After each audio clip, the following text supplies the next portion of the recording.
Welcome viewer, I am Murugan S. This video tutorial describes, keyboard not working at Windows 11 login screen, fix it fast. First method is turn off filter keys.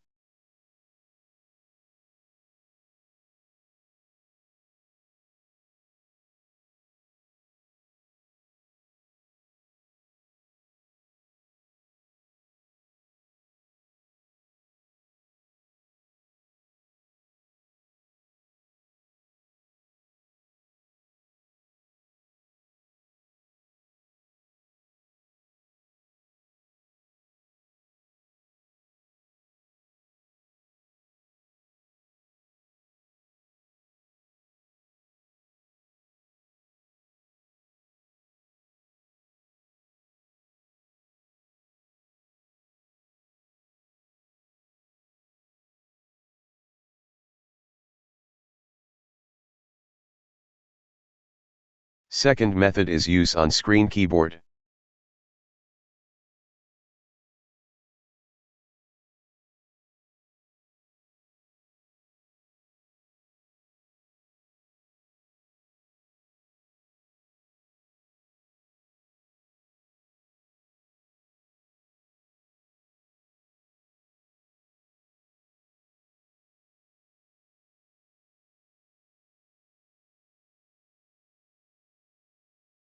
I hope this video tutorial helps to you. Please like, share and don't forget to subscribe my channel. Thank you very much. See you next video.